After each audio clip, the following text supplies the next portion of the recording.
Ma copine a insisté pour que je rencontre ses parents lors d'un dîner. Elle m'a insulté en italien toute la soirée, pensant que je ne comprenais rien. Il est trop bête pour s'en rendre compte, disait-elle en riant. Après le dîner, j'ai remercié ses parents dans un italien parfait et j'ai énuméré un par un tous les mensonges qu'elle leur avait racontés.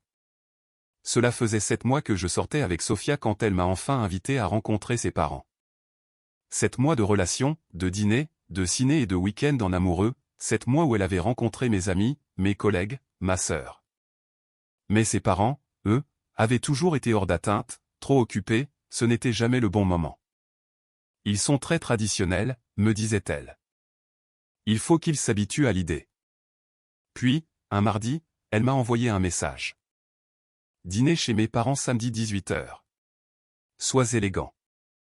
Pas de point d'interrogation. Ce n'était pas vraiment une invitation, plutôt une convocation. Ils ne parlent pas beaucoup français, m'a-t-elle prévenu dans la voiture en route vers chez eux. Samedi soir, lumière dorée de fin de journée. Elle vérifiait son maquillage dans le miroir de courtoisie, remettant du rouge à lèvres. Contente-toi de sourire et de hocher la tête quand il parle. Je traduirai tout pour toi. Assure-toi juste de bien suivre. Ça va aller. Ça marche, ai-je répondu, les mains sur le volant, suivant ses indications à travers un quartier pavillonnaire où je n'avais jamais mis les pieds. Elle m'a serré la main. Ils vont t'adorer. Je leur ai tellement parlé de toi. Ils sont impatients de te rencontrer enfin. Qu'est-ce que tu leur as dit, ai-je demandé. Juste, tu sais, que tu es gentil, que tu me traites bien, que tu as un boulot. Elle a ri. Ils sont très vieille école. Ils accordent de l'importance à ce genre de choses. La maison de ses parents se trouvait dans une banlieue calme. Des pavillons bien entretenus des années 70, de grands jardins, des arbres matures. La voiture de son père était dans l'allée, une berline récente, propre, bichonnée. Il y avait un potager le long de la façade, des tomates sur tuteur, du basilic, de l'origan, des poivrons, tout poussait à merveille. La maison sentait l'ail, le vin et le pain frais dès que nous avons franchi le seuil. C'était chaleureux, accueillant, convivial, d'une manière que mon appartement moderne et aseptisé ne l'était jamais. Sa mère est venue à la porte immédiatement. Une petite femme, peut-être un M55, tout en rondeur, un sourire chaleureux, les cheveux gris tirés en arrière, un tablier noué autour de la taille. Elle m'a serré dans ses bras sans hésitation avant même que Sofia ne puisse nous présenter. Elle a dit quelque chose en italien très rapide, m'a fait la bise sur les 2 joues, a tenu mon visage entre ses mains. Son père est apparu derrière elle. Grand, bâti solide, cheveux gris, visage buriné, des mains de travailleur, une poignée de main ferme, une prise solide. Il m'a toisé de haut en bas, me jaugeant, m'évaluant, puis a hoché la tête une fois. Bref et sec. Nous nous sommes assis pour dîner dans leur salle à manger. Une petite table, 4 chaises, une nappe en dentelle blanche qui semblait faite main, des bougies déjà allumées. Les murs étaient couverts de photos, Sofia bébé, enfant, photos de classe, réunion de famille, une photo de mariage délavée de ses parents datant probablement des années 70. Le repas était déjà servi quand nous nous sommes assis. Des pâtes maison. On voyait qu'elles étaient fraîches, pas sorties d'un paquet. Du pain frais encore chaud du four. Une sauce rouge qui mijotait dans un bol en céramique. De la vapeur s'en échappait. Des boulettes de viande de la taille de balles de tennis. Une salade à l'huile et au vinaigre. Une bouteille de vin rouge déjà ouverte qui s'aérait sur la table. Sofia a servi du vin à tout le monde. Sa mère a dit quelque chose en me montrant avec son verre de vin, souriant chaleureusement. Sofia m'a souri, a touché mon bras, puis s'est tournée vers sa mère et a répondu en italien, « Si, mamma. » Oui, maman. Il a un bon travail. Il gagne assez.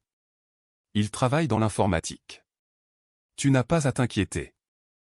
Elle m'a regardé et a traduit avec un sourire, elle a demandé si tu avais un bon travail. Je lui ai dit, oui, il réussit très bien. Elle s'inquiète pour ce genre de choses. J'ai hoché la tête poliment vers sa mère. Merci beaucoup de me recevoir. Tout cela a l'air absolument délicieux. J'apprécie vraiment tout ce mal que vous vous êtes donné, a traduit Sofia. Sa mère a rayonné, s'est penchée par-dessus la table et m'a tapoté la main. Elle a dit autre chose en italien qui a fait rire Sofia.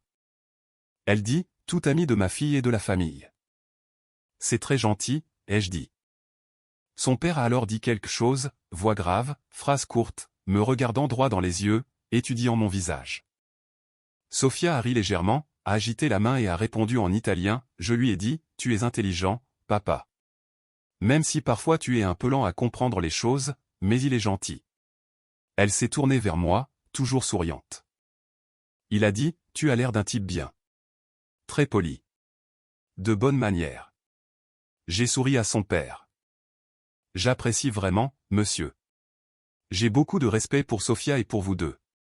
Elle parle de vous tout le temps. Sofia a traduit. Son père a grogné, a bu son vin, n'a pas souri. La conversation a continué comme ça pendant les 20 premières minutes. Des allers-retours en italien. Sofia traduisait des morceaux choisis pour moi, me gardant inclus, s'assurant que je me sentais partie prenante de la conversation, ou du moins c'est ce qu'il semblait. J'ai mangé mes pâtes, complimenté la nourriture, posé des questions sur la maison, le quartier, depuis combien de temps il vivait ici. Sofia traduisait tout. Ses parents répondaient chaleureusement. Puis sa mère a posé une autre question, plus longue cette fois, plus animée, gesticulant avec ses mains, regardant tour à tour Sofia et moi. Le ton de Sofia a subtilement changé quand elle a répondu, plus tranchant, plus rapide, moins chaleureux, plus désinvolte. En italien, elle a dit, il n'est pas très ambitieux, maman. Il n'ira probablement nulle part dans la vie. Il n'a pas de grands rêves, mais il est gentil et m'achète des choses quand je demande. Donc, pour l'instant, ça va. Elle s'est retournée vers moi, le sourire aux lèvres. Elle a demandé si tu es ambitieux. Si tu as de grands projets de carrière. Je lui ai dit, oui, absolument. Qu'il est très motivé et qu'il a des objectifs. J'ai pris une gorgée de vin. C'est vraiment gentil de sa part de demander. J'ai effectivement des projets sur lesquels je travaille. Sofia a hoché la tête. Elle n'a pas traduit ma réponse, elle est juste passée à autre chose. Son père s'est penché en avant, puis a posé une autre question, directe, me regardant droit dans les yeux, le regard perçant. Sofia a agité la main avec dédain, décontractée, presque ennuyée. Il est trop stupide pour comprendre ce qu'on dit, papa. On peut dire ce qu'on veut ici. Il ne connaît pas un seul mot d'italien. Je lui ai demandé une fois et il a dit qu'il n'avait jamais étudié de langue. Elle me regardait toujours en souriant, chaleureuse, aimante même. Il a demandé si tu comprends l'italien. Je lui ai dit non, pas du tout, que tu parles seulement français, que tu n'as jamais vraiment voyagé ni étudié les langues. J'ai repris du pain, en ai déchiré un morceau. Ouais, j'aurais vraiment aimé apprendre une deuxième langue au lycée. J'ai fait espagnol LV2 pendant 2 ans, mais je ne me souviens de presque rien. Peut-être qu'un jour je prendrai des cours. Sofia a ri, a tapoté mon bras. Peut-être que je t'apprendrai un peu d'italien. C'est une belle langue. J'aimerais bien. Sa mère a dit quelque chose ensuite, une déclaration plus longue. Elle et Sofia ont ri toutes les deux. Un rire sincère. Son père a même esquissé un léger sourire. Le premier que je voyais de sa part. Sofia a dit en italien, c'est vrai. Parfois je me demande pourquoi je suis encore avec lui, mais il est facile à contrôler. Il ne pose pas de questions, ne se plaint jamais, fait ce que je lui dis, et il est assez mignon pour être montré. Sofia m'a souri, chaleureuse, affectueuse. Elle a dit, tu as l'air très respectueux, bien élevé, et j'ai choisi le bon. J'ai senti ma poitrine se serrer légèrement, à peine perceptible, mais j'ai gardé un visage neutre. Merci, ai-je dit à sa mère. Ça me touche beaucoup d'entendre ça. Le repas a continué. Plus de vin versé, plus de rire, plus d'italien rapide que je n'étais pas censé comprendre. Le père de Sofia a posé des questions sur ma famille. Sofia lui a dit en italien que mes parents étaient divorcés, que mon père n'était pas très présent, que ma mère était vendeuse et avait des problèmes d'argent. Elle a dit, viennent da una famiglia povera, il vient d'une famille pauvre. À moi, elle a dit, il a demandé des nouvelles de ta famille. Je lui ai dit qu'ils vont bien, qu'ils sont très unis. Sa mère a demandé si c'était sérieux entre nous, si le mariage était une possibilité. Sofia a ri. Elle a vraiment ri. Non, maman. Ce n'est pas le genre d'homme que j'épouserais. Il est juste là pour l'instant. Un truc temporaire jusqu'à ce que je trouve mieux, quelqu'un avec une vraie carrière, de l'ambition, de l'argent. À moi, elle a dit, elle a demandé si on est sérieux. Je lui ai dit, on prend les choses doucement, au jour le jour. J'ai hoché la tête, bu plus de vin, sentant la brûlure dans ma gorge. Son père a demandé ce que je faisais comme travail. Sofia lui a dit que je travaillais dans l'informatique, travail de base sur ordinateur, rien de spécial, il répare des ordis, il ne gagne pas grand-chose. À moi, il est impressionné, il dit que c'est un bon secteur. Sa mère a demandé si j'avais fait des études supérieures. C'est là que c'est devenu pire. Sofia a dit en agitant la main avec dédain, a abbandonato. Il a abandonné. Il n'était pas assez intelligent pour finir, il a essayé 2 ans puis a arrêté, maintenant il fait juste un boulot simple. Elle s'est tournée vers moi. Je leur ai dit que tu étais diplômé, que tu avais travaillé très dur. J'ai senti quelque chose de froid s'installer dans ma poitrine, mais j'ai gardé un visage calme, neutre. Merci, ai-je dit doucement. La conversation a continué comme ça pendant encore 30 minutes. Sofia me démantelait lentement en italien tout en me valorisant en français. Les expressions de ses parents changeaient progressivement, passant de l'accueil à la pitié, de l'intérêt à la condescendance. Elle leur a dit que je lui avais emprunté de l'argent plusieurs fois. Plus de 3 000 €. Que je ne l'avais jamais remboursé, mais qu'est-ce qu'elle pouvait y faire? Elle leur a dit que j'étais ennuyeux au lit. Il ne sait pas quoi faire. C'est comme être avec un puceau. Elle leur a dit que je n'avais aucune ambition, aucun avenir, aucune perspective. Elle leur a dit que j'étais trop stupide pour réaliser qu'elle m'utilisait. Ses parents me regardaient différemment après chaque révélation. De la pitié dans les yeux de sa mère, de la condescendance sur le visage de son père. Ils pensaient que j'étais juste assis là, inconscient, souriant comme un idiot pendant que leur fille me détruisait systématiquement, et je les ai laissés le croire. Je suis resté calme, j'ai mangé mes pâtes, complimenté la sauce en français, demandé du rab, ri aux moments appropriés, même si je n'étais pas censé comprendre ce que Sofia traduisait. Après le dîner, sa mère s'est levée pour débarrasser les assiettes, a commencé à les empiler soigneusement. Sofia s'est levée pour aider. Je me suis levé aussi, j'ai pris mon assiette, et celle de Sofia. Laisse-moi t'aider. Sa mère a protesté en italien, secouant la tête. No, no, sei nostro ospite, non, non, tu es notre invité. Je lui ai souri, j'ai pris les assiettes quand même, et puis j'ai parlé. En italien. L'acide chez l'aiuti, signora. Insisto. Laissez-moi vous aider, madame. J'insiste. Dans un italien parfait. La pièce est devenue complètement silencieuse. La fourchette de Sofia s'est figée à mi-chemin de sa bouche. Une boulette de viande toujours plantée dessus, son visage devenant complètement pâle, blanc, exsangue. Sa mère s'est arrêtée en plein mouvement, tenant 2 assiettes dans ses mains, me fixant, la bouche légèrement ouverte. Le corps entier de son père s'est raidi, les yeux rivés sur moi. J'ai souri chaleureusement à sa mère, j'ai pris les assiettes de ses mains, doucement, et je les ai posées sur la table. La cena era deliziosa, signora. Assolutamente deliziosa. Grasimil per aversi ospitato stasera. È stato un vero honor incontrarvi entrambi. Le dîner était délicieux, madame. Absolument délicieux. Merci beaucoup de nous avoir reçus ce soir. C'était un véritable honneur de vous rencontrer tous les deux. La bouche de sa mère s'est ouverte. Aucun son n'en est sorti. Elle a regardé Sofia, puis moi, confuse, blessée, trahie. Son père s'est levé lentement, la chaise raclant contre le sol, les bras croisés sur la poitrine, le visage de marbre. Je me suis tourné pour leur faire face à tous les trois. Tenant toujours les assiettes, toujours calme, la voix posée. Je veux éclaircir certaines choses que Sofia vous a dites ce soir. Certains mensonges qu'elle a racontés. J'ai parlé lentement, clairement, délibérément dans l'italien que ma grand-mère m'avait appris depuis l'âge de 5 ans. L'italien que je parlais couramment toute ma vie. L'italien que ma mère avait insisté pour que j'apprenne parce que cela faisait partie de notre héritage. L'italien que je n'avais jamais mentionné à Sofia parce qu'elle n'avait jamais posé de questions sur ma famille, jamais demandé quelles étaient mes origines, ne s'était jamais assez soucié pour savoir. Non ho abbandonato, ai-je dit en regardant directement ses parents. Je n'ai pas abandonné mes études. J'ai obtenu mon diplôme avec mention il y a 3 ans d'une grande école d'ingénieurs. J'étais deuxième de ma promo. La main de la mère de Sophia est allée à sa bouche, les yeux écarquillés.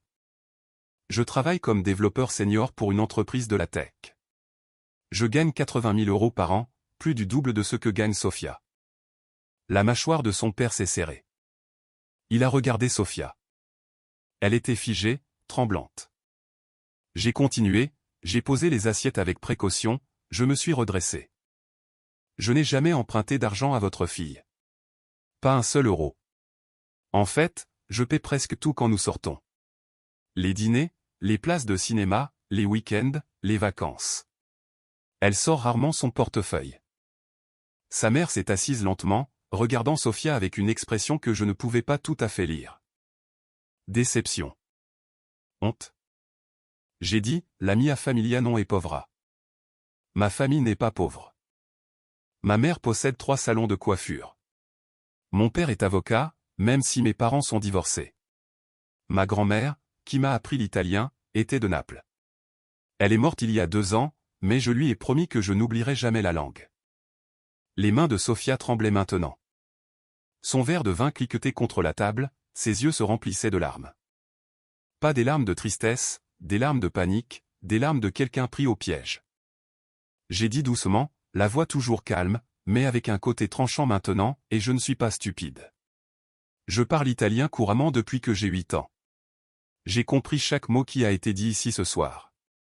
Chaque insulte, chaque mensonge, chaque chose cruelle que Sophia a dite, croyant que je ne comprenais pas. Son père a parlé alors, un seul mot, froid comme la glace, Sophia. Elle a commencé à parler immédiatement, vite, désespérée, en français, à moi, pas à ses parents. Je plaisantais. C'était juste des blagues. Ils savent que je plaisantais. C'est juste comme ça qu'on parle en italien. C'est différent. Le ton est différent. Tu comprends mal. Je ne comprends rien de travers, ai-je dit calmement. Je me suis retourné vers ses parents. Sa mère pleurait maintenant. Des larmes silencieuses. Son père avait l'air dégoûté, honteux. Je leur ai dit, je suis profondément désolé que vous ayez dû le découvrir de cette façon. Vous méritez de savoir quel genre de personne votre fille est devenue. Mais vous aviez besoin de l'entendre d'elle, pas de moi. J'ai marché vers la porte, j'ai attrapé ma veste sur le porte-manteau dans l'entrée. Sophia a bondi, sa chaise tombant à la renverse. Attends, s'il te plaît. Je ne pensais rien de tout ça. Ils ne comprennent pas.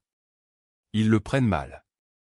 Je me suis arrêté, je me suis tourné pour la regarder une dernière fois. Tu as dit que j'étais temporaire, que j'étais stupide, que tu attendais quelqu'un de mieux. Tu avais raison sur une chose. J'étais temporaire, mais pas pour les raisons que tu croyais. Ses parents étaient debout maintenant, sa mère pleurait toujours, le bras de son père autour de ses épaules, tous les deux fixant Sophia comme s'ils ne la reconnaissaient pas, comme si elle était une étrangère portant le visage de leur fille. J'ai ouvert la porte. L'air frais du soir s'est engouffré. Buona sera, ai-je dit à ses parents. Bonne soirée. Je suis encore désolé. Vous méritiez mieux que ça. Je suis sorti, j'ai fermé la porte doucement derrière moi, j'ai entendu Sophia commencer à pleurer à l'intérieur. Des pleurs bruyants, laids. La voix de sa mère, tranchante, en colère. La voix plus grave de son père, froide. Je suis monté dans ma voiture, j'ai démarré le moteur, je suis sorti de l'allée.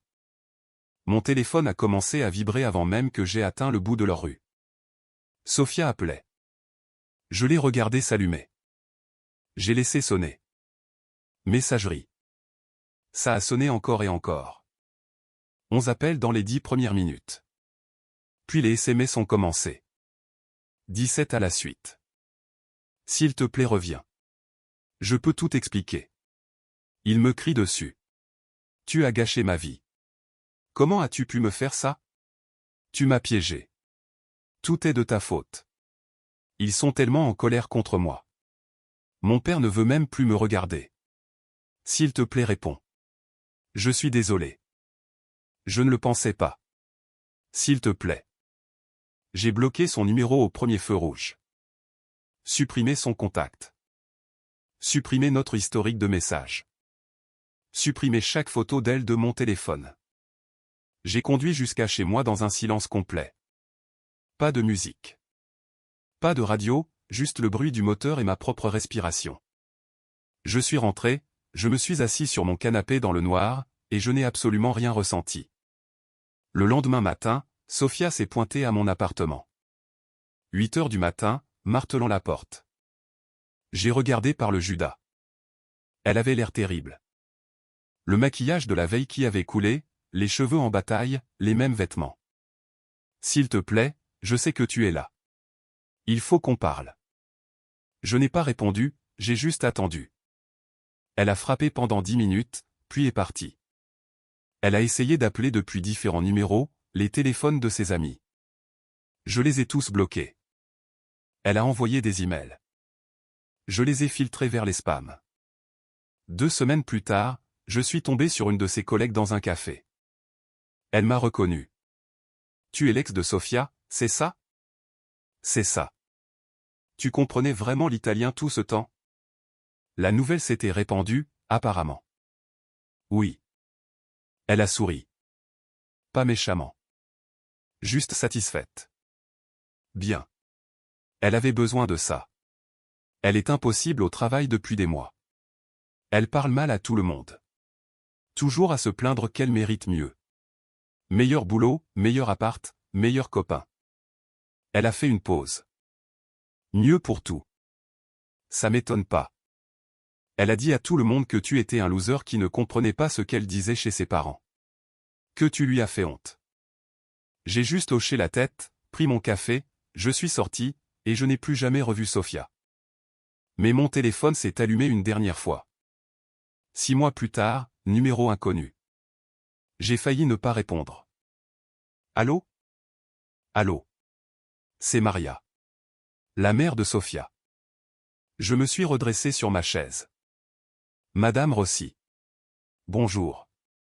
Je voulais appeler pour m'excuser pour cette soirée-là. De ne pas avoir vu, de ne pas avoir su. Son français avait un fort accent mais était clair. Mon mari et moi, on l'a mieux élevé que ça. On ne sait pas où on s'est trompé. Vous n'avez rien fait de mal. On a dû rater quelque chose. Elle a fait une pause. Elle n'est plus la bienvenue à la maison. Pas tant qu'elle ne change pas. Qu'elle ne change vraiment. Qu'elle redevienne la personne qu'on pensait avoir élevée. Je suis désolé d'entendre ça. Ne le sois pas. Tu nous as rendu service. Tu nous as montré la vérité. Une autre pause. Ta grand-mère serait fière de ton italien. Et de ton caractère. Ma gorge s'est serrée. Merci. Prenez soin de vous. Toi aussi. Elle a raccroché. J'ai supprimé cet appel aussi, et j'ai tourné la page.